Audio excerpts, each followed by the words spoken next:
Conversations with Elders, hosted by yours truly, Louis Marie Blanche, welcoming you to Glastonbury Radio 432, where we will be TED Talking in tongues with the elders of all ages, all generations, all races, cultures, and creeds. All gender, religious, or political preferences will be honored and encouraged on Glastonbury Radio 432, Conversations with Elders, where it is our treasured pleasure to roll out the red carpet of golden liquid love light to you in honor of the Queendom Come, soul dancing free to life's heartbeat drum, in honor of mother, daughter, sister, lover, priestess, goddess, friend, sharing the blessings of love's perfect stranger, Deja Vu, welcoming you to Glastonbury Radio 432.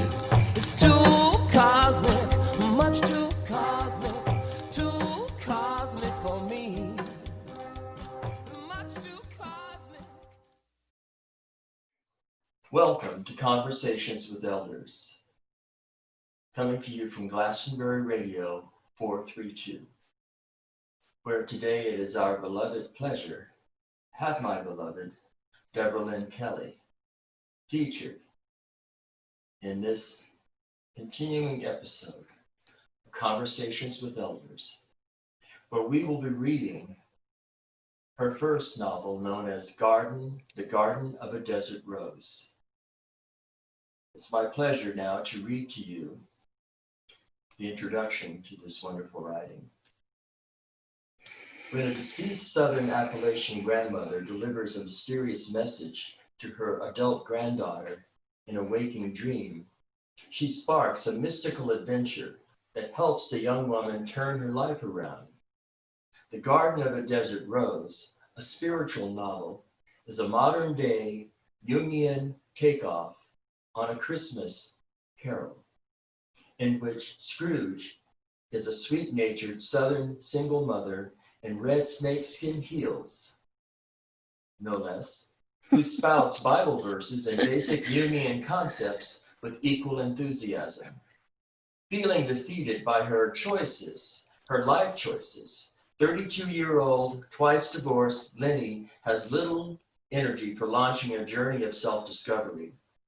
Raising 2 children and holding down a job as a secretary for the coaching staff of the University of Tennessee football team keeps her days busy. But Lenny's nights open a portal to a series of vivid, lucid dreams, overflowing with rich archetypal images. Buoyed by the support of friends and her unflagging sense of humor, Lenny sees her inner desert transform into a blossoming oasis with one final Christmas Eve dream. This is a work of real fiction that tries to capture the reality behind the known world. The tools in author Deborah L. Kelley's hand are her colorful imagination and a lifetime of personal happenings, visions, and spiritual communications.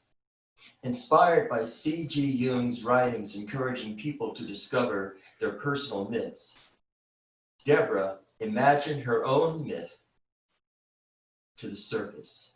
She named her hero Lenny, and with many additional archetypes dancing in her head, revisited Christmas of 1982.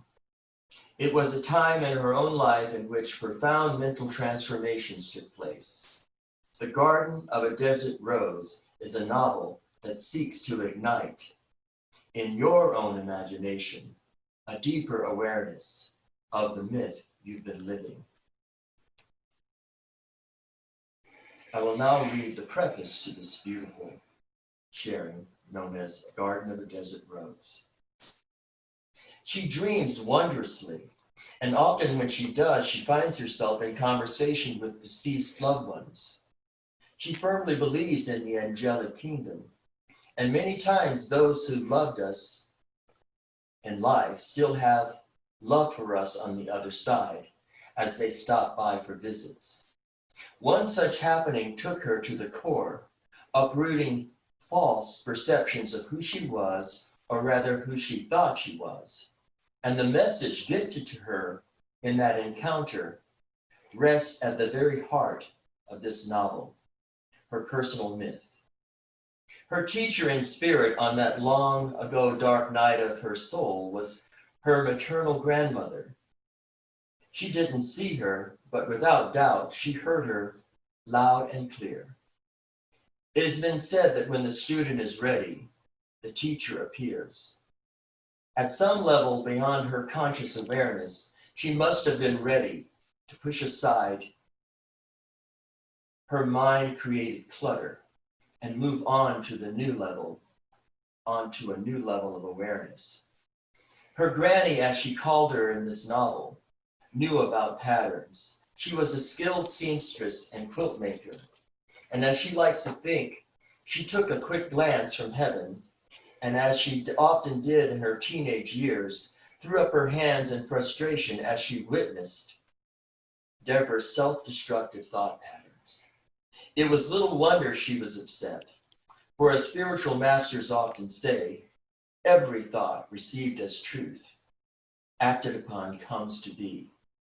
At the time of Granny's visit, Deborah was completely sabotaging her life with a multitude of unloving thoughts, mostly pointed inward, but with some boomeranging outward, and then coming home to rest heavy on her heart. During one of her visits, her granny inspired her as a desert rose. During one of her visits, her granny referred to her as a desert rose and commanded her to grow. She spoke not of her physical self, but of her inner child, her ever innocent created self. In her mind, this self is a barefoot mountain girl with her head in the clouds and her arms wrapped around the nearest tree. When she pondered, why, she pondered, did Granny metaphorically shove me into this desert? At first, she didn't see that before she could grow spiritually and manifest a happier life, she needed to take out the garbage. She had to clear out everything in her conscious and unconscious mind that hindered her from expanding into this great self-love and appreciating the unique place that only she held in the great mystery of creation. She needed to stop judging and comparing herself to others. At that time, she thought she was a wild, unruly weed, not a rose seeking her season in which to blossom. But as she gradually began to realize how necessary it was to shift her perception to one of unconditional love, she could see that she was the one who had shoved herself into the desert. She could see that she was the one who had shoved herself into the desert that Granny was reminding her of. And Granny was reminding her that even if her seed had been planted in a harsh place, that she indeed had something beautiful to offer, as we all do. And it was time to cultivate that offering. She wasn't exactly sure how to begin, but as she distanced herself from her ego, she became flooded with undiscovered aspects of herself, remembering how someone wrote that Carl Jung looked at his own soul with a magnifying glass. She thought how fun it might be to look at her soul with a child's kaleidoscope instead. So she began to pry open old wounds, looking at what came up in creative and playful ways. As she did so, many of this novel's characters, as well as archetypes and animal guides, started showing up in the middle of the night. For several years, she sporadically felt inspired to write, draw, and record these images that she felt might link her outer life with her inner inspirations. Once on a road trip to visit a girlfriend, she began to have imaginary conversations with her inner child. She had to pull off the road several times to write down what she said. Like her granny, She felt she was cut from an artisan cloth and almost entirely right-brained. As these mystical experiences continued to unfold, she realized that on some level, the truest way for her to tell her story would be to use fiction instead of strictly following the facts, which would undoubtedly read like a poorly scripted soap opera. That's why she could never write a memoir. She would surely lie. And the longer she played with writing her life as fiction, the more she felt her novel was writing itself. While she was certainly a player, the universal theme of self-appreciation and love was for everyone. It also felt natural to plant her myth inside a holiday, where trees and stars are central. Jesus Christ, also known as Yeshua, had his star, and so do we, hidden within our inner peace, shining forth when we become shining forth when we become empty of all that we are not. During Christmas time, our inner child often steps forward, free and unafraid to be himself or herself. Such innocence can have the power to move what was previously immovable, allowing a space to open within our heart. It is her wish, as we read this truthful novel, or perhaps this novel of truth, that you will also be able to read your own story in between the lines. Signed with love, light, and laughter, Deborah, Lenny, Kelley. And now, with further ado, my beloved Deborah will read chapter 1. But before that, I would like to read, within each of us is a garden, a place of magnificent beauty and peace. We just need to sing and dance and imagine it to the surface. This is our time to come home, this is our true home, and making it manifest is our calling. Heart mantra by an unknown author. Even in our sleep, pain cannot forget. Falls drop by drop upon the heart. And in our despair, against our will, comes wisdom through the awful grace of God. Achilles, 525 to 426 BC. Thank you, my beloved. The unseen visitor noticed a current 1982 calendar dish rag, reeking of mildew, carelessly tossed atop a pile of dirty white undershirts. She tried to kick it off with her foot. It didn't work. But she really didn't care. She was focused on delivering a message to a young woman, her granddaughter, who was in grave danger. The visitor would do the best she could to address the sleeping woman's inner child and lift her limited awareness into a vaster awareness of the light soul within. She had to work fast, and yet she needed to wait for just the right moment. She watched for signs that Lenny was between conscious and unconscious awareness. As she watched Lenny's eyes roll just a certain way, she zapped the top of her head with electrifying non-physical fingers. The touch of her hand sent patterns of energy into Lenny's inner decoding system. The visitor smiled, looking down at her pink flowered cow creamer sitting on the nightstand next to the bed. While she was on earth, the creamer had been one of many treasures given to her by her beloved husband. Now it belonged to Lenny. Then she looked down at the darn dish rag and kicked it once again. It didn't budge.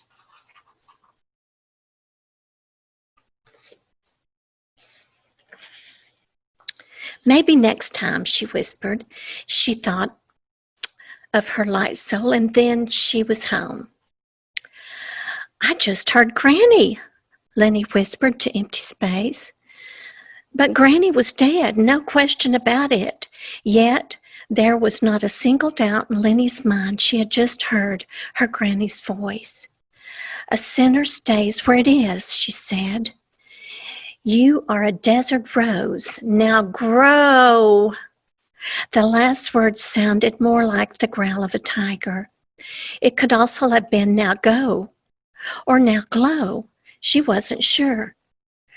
She reached up to rub the gummy mascara and sand from the corners of her eyes. With one arm, she swept heavy bedclothes off the top of her warm body. The air felt chilly. Lenny's feet were on the floor before she realized she was standing. She stood silent as a statue until her brain wrapped around what she thought she had just heard. Standing, confused, and more than a little disoriented, she looked around the bedroom for Granny's ghost. She had seen her before in a lucid dream. It wasn't that spirit communication was something new to Lenny. It was ingrained into the tapestry of who she was, because she'd experienced it firsthand. Otherwise, like many other people, she'd probably think it was hogwash. She got up, walked toward her dressing table, and plopped down Indian style. Her pink and green striped satin vanity bench felt cold pressing against her ankles. She surveyed the landscape of her pale complexion. Her eyes were red from too little sleep and too much wine, and tearful girl-like whining had left her senses dull. Yet Lenny sensed Granny's presence. Her room suddenly felt too dark and lonely. On her vanity sat two tall lamps with tiny fringed shades. She switched one on and then the other. Together they cast a warm golden glow over her chilly bedroom. But her body still felt cold, covered in goosebumps from her encounter. Was the voice really Granny's? It was forceful and scolding, firmly fixed on the conviction her words must be obeyed. If not, punishment was certain. Although, if it had been Granny's ghost, she didn't bother to wallop Lenny on the head with one of her whipping Bible verses. The voice didn't sound happy with her, and Lenny knew she wasn't happy with herself. Was her own unconscious mind mirroring her own inner anxieties and frustrations with her life? She really didn't know. A sob welled up in her throat. Lenny picked up a half-empty glass of water and took a big gulp. She looked into the mirror and sighed as she set down the glass, which had left a white ring on the dark surface of her vanity. As she did so, the Bible proverb, once her favorite, drifted up like a balloon, tied to an almost unforgotten dream. She closed her eyes and let the ancient wisdom speak aloud through her lips. "Hope deferred," she began, "makes the heart sick, but with a longing fulfilled, it is the tree of life." All Lenny really wanted was to grow a different past. And since that was impossible, she felt too worn out and emotionally drained to hope for anything. No doubt her Granny knew this on the other side. She looked over at her half-closed drapes. She planned to offer them to Goodwill as soon as she could afford to buy new material. They were much too masculine for her taste. She had chosen the dreary brown and beige abstract fabric while married to husband number 2. Before this marriage, her room had been a soft pastel mauve, a color he insisted was too pink for comfort. Beyond these hated drapes, a foggy gray morning was trying to smother whatever was left of the night. Lenny stared back at her reflection in the mirror. Her eyes were puffy. She dipped a snowy white cotton ball into a jar of cold cream. It smelled like her mother's cheeks. Her mother had been a raven-haired Scarlett O'Hara type. Lenny succeeded in inheriting only her green eyes and fair complexion. Her own natural reddish-brown hair was currently completely void of naturalness. She'd gone chemically Marilyn Monroe following her divorce. It felt bold and sexy at the time, but not this morning. Granny had been like a second mother to Lenny. She'd moved in right after Lenny's parents divorced.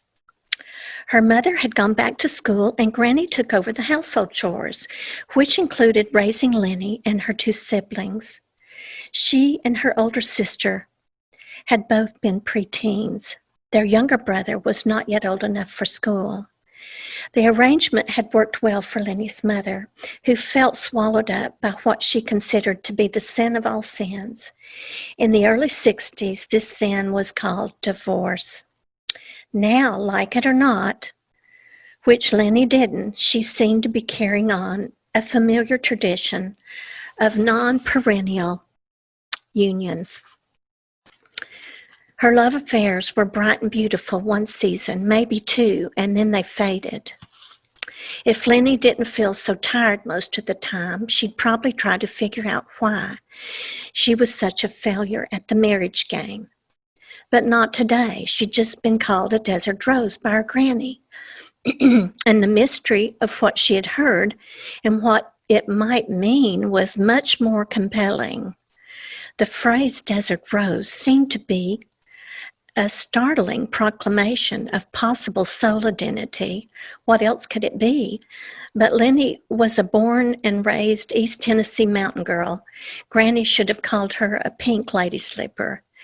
No mystery in that name. Lenny was a shoeaholic, and she missed her sheer pink bedroom draperies and the fern-like green lace bedclothes she quickly disposed of following her first marriage. A wildflower like herself could easily grow in such a feminine bedroom. Now she felt hopelessly stuck in beige. The color might be appropriate for a desert, but it was definitely not to her liking. Lenny reached up and patted down her overprocessed hair, which was a tangled mess. She had to admit she didn't look bad for a 32-year-old, divorced mother of two. She suddenly felt vain. She could almost hear Granny's ghostly voice saying, "Pretty is as pretty does." Lenny didn't know if that phrase was biblical, but she felt certain it wasn't one of Moses' top 10 commandments.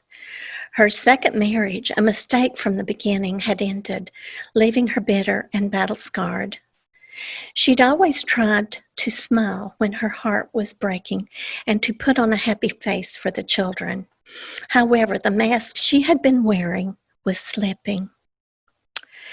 A beauty herself, Granny wasn't prissy like Lenny and her mother. She was solidly built with square cheekbones befitting a Cherokee bloodline. She feared vanity like a rattlesnake bite. She had once admitted to Lenny that her own creamy white complexion was the envy of many a girl. She had never even sunbathed. Oddly, it was the only kind thing she'd ever said about herself to Lenny. Just thinking about her granny's bashful yet proud evaluation of herself almost made Lenny cry. Granny died when Lenny was 17. She was 64 years old without a single wrinkle on her face. She loved nature with a passion, as did Lenny. Granny never went outdoors without wearing a hat or a modest long-sleeve shirt worn over her cotton, waist-clenching one-piece dress. Lenny glanced at her alarm clock. It wasn't even 6 o'clock. She'd gone to bed later than usual.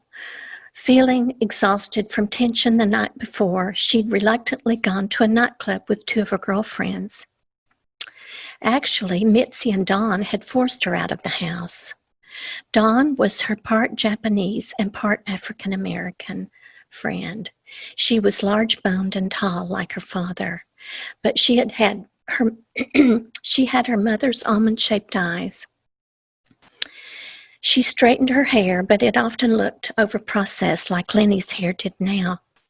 She worked for her brother's insurance company while also studying for her MBA at the University of Tennessee in Knoxville.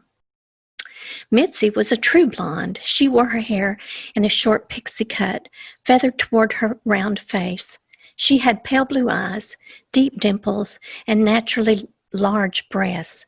She worked at the University of Tennessee Hospital, where Lenny once worked as a medical records clerk before transferring to a secretarial job in the university's football office. Suddenly, Lenny felt the needle-like pain of her foot trying to go to sleep. She got up and started walking out the tiny needles that were stinging her toes. Her bedroom floor was a wreck. Her children, Mac and Elizabeth, had used it for their gift wrapping table, and they had not cleaned up their mess. Something sharp stung the bottom of Lenny's foot. It was the heel of one of her red snakeskin shoes. She'd worn them the night before. They looked perfect with her equally hot red sweater. The sweater had not been on sale, but Lenny's mother said it looked so nice on her that she'd buy it as an early Christmas gift. At the time, this extravagant purchase helped chase away Lenny's holiday blues, but that joy had faded too quickly. She picked up the shoe she'd stepped on, held it in her hand, and smiled. She'd never seen a snake the color of a cherry red tomato, but the black lightning bolt streaks looked authentic. The shoes had a narrow ankle strap she believed made her thick ankles less noticeable. They did not match the outfit she decided to wear today, so she tossed the shoe in the direction of her open closet. It missed by inches and landed next to the chair. Then she noticed the equally bright red Christmas sweater lying at the foot of her bed. Before picking it up, she smelled a stale, smoky fragrance. Now her sweater was dry clean only. Knowing her sweater was dry clean only, she cracked open her bedroom window. A cold December breeze might help, she thought. She picked up a hanger from the floor and hung the sweater between her hated draperies. Making her way across the clutter-strewn floor, Lenny walked into a small adjoining half bath. While brushing her teeth, she wondered what in the world she could possibly do with her starchy, stiff hair. The night before, she'd piled it high on her head in a French twist. She'd overdone the hairspray, but still, her updo had made her feel sophisticated and thin at the same time. Now it was a hopeless mess. She'd laid out clothes for today the night before. She opted for her favorite peasant skirt and a hand-me-down blouse from her mother.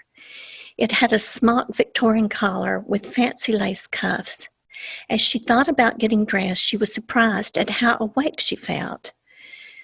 Lenny wasn't much of a morning person and usually spent the first hour or so after awake feeling half asleep.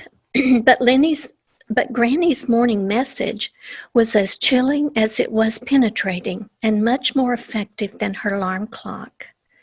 She figured she had better stop piddling and write down Granny's words before they slipped forever from her memory.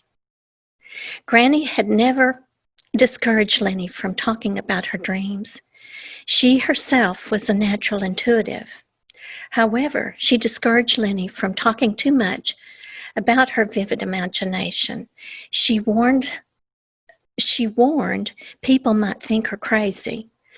But Lenny, always the class artist, felt it was her calling to be considered a little odd. It didn't bother her at all.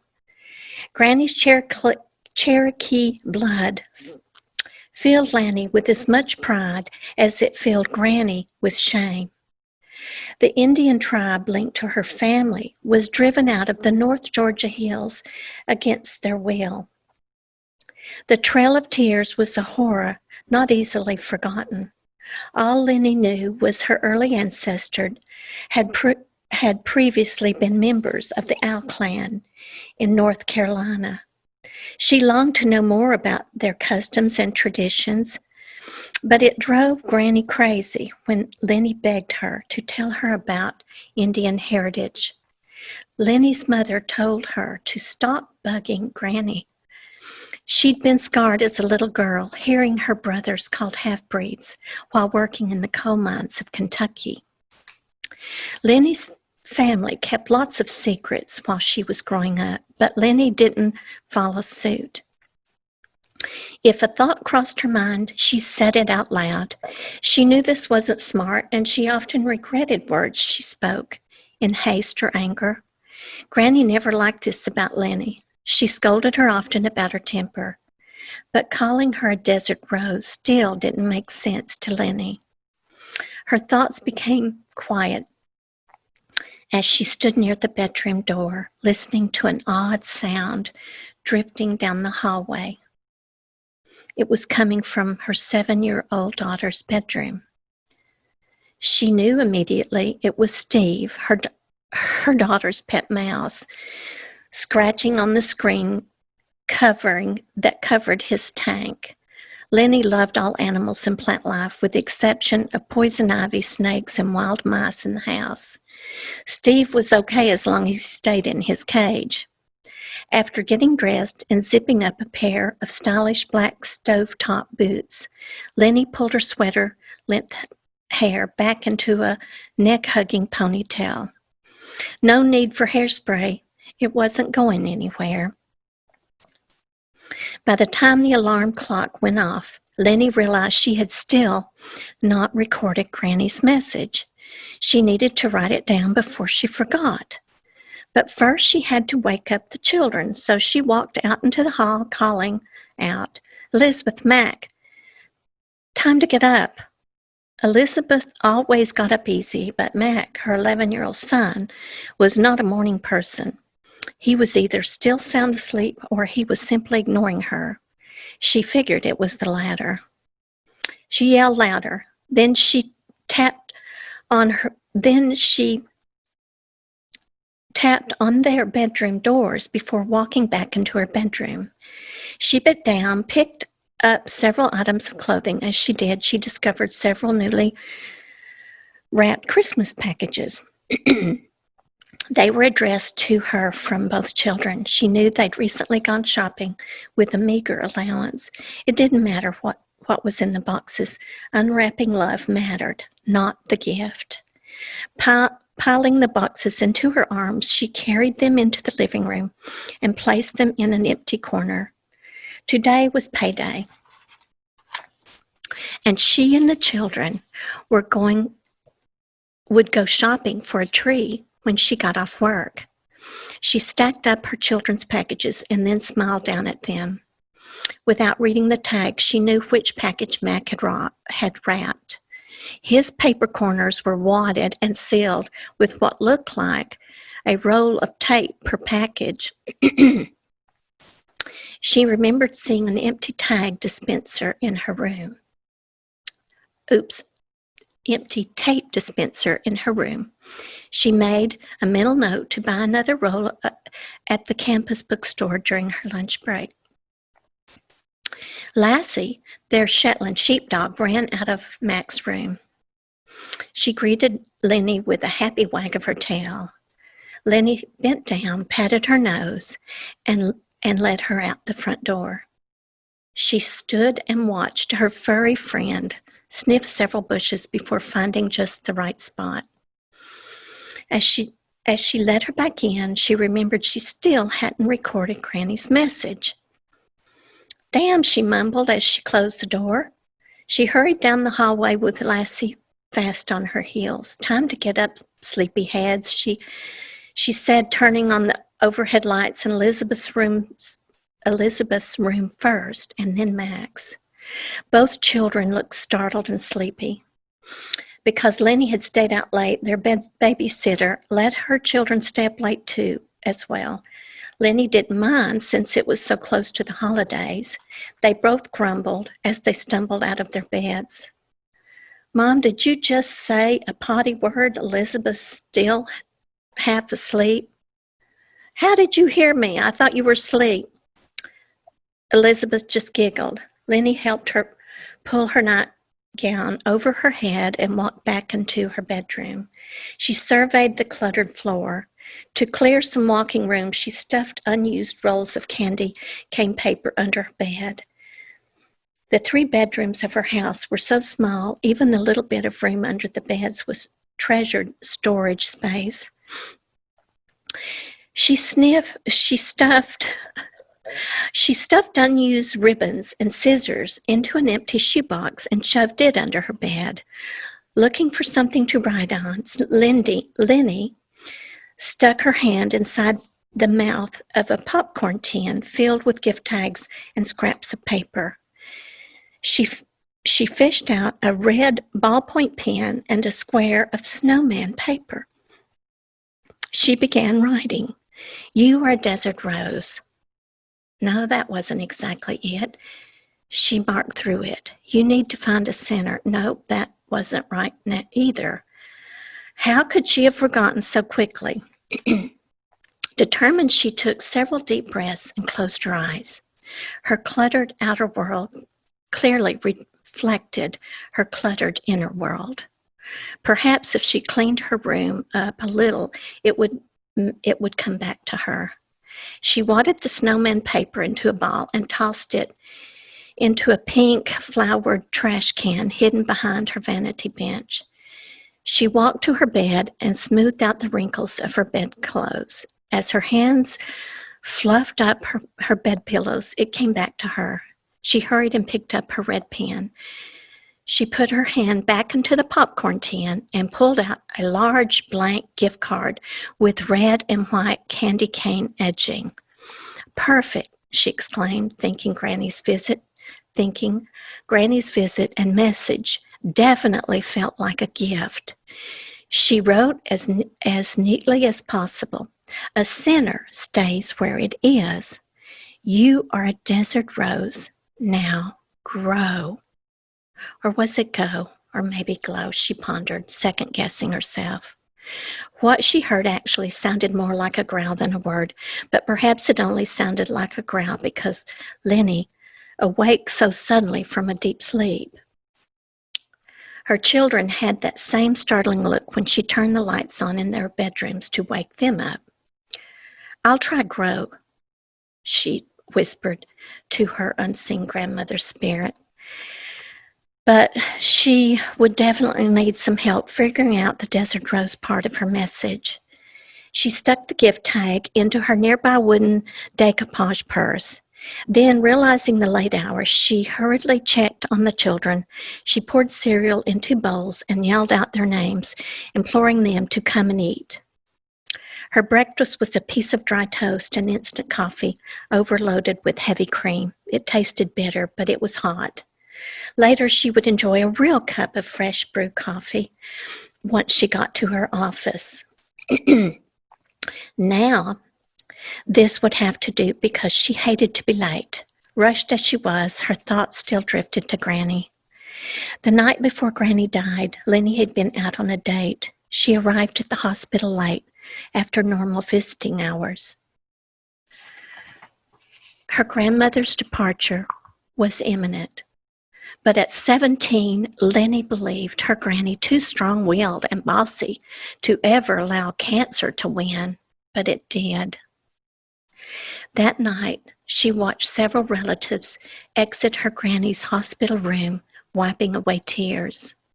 Her mother looked tired and complained about Lenny arriving so late. She scolded Lenny and told her that her grandmother had been asking to see her.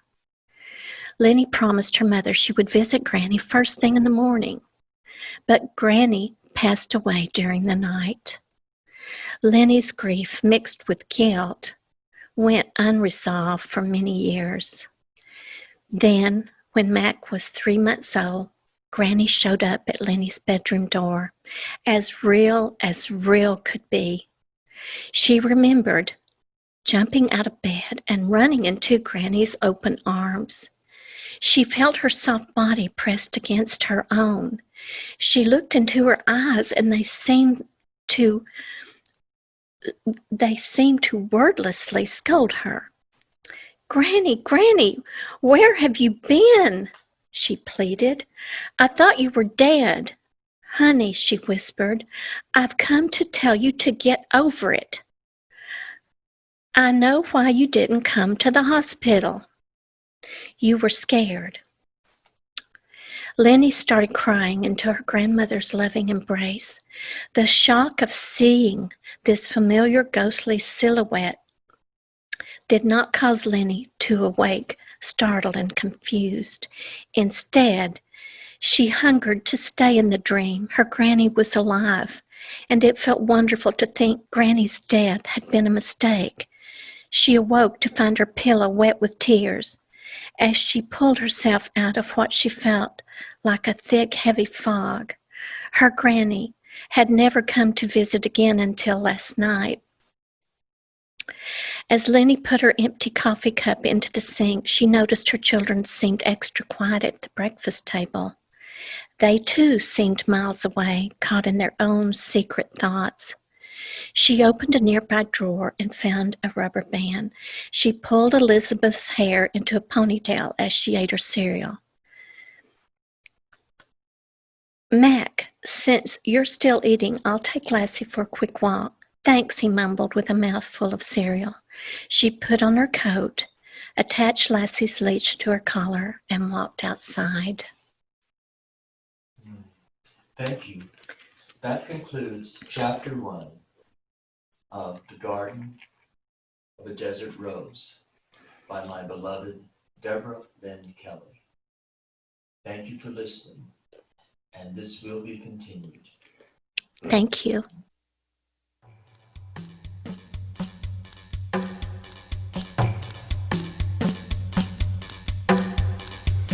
Well, that's it for here and now. But until we meet again, this has been Louis Marie Blanche thanking you for listening to Conversations with Elders on Glastonbury Radio 432. Bless you. Quantum physics in the kitchen sink, the energy that follows the thoughts you think. Quantum physics and the cosmic sea, laws of nature too heavy for me. It's too cosmic, much too cosmic for me. Much too cosmic, much too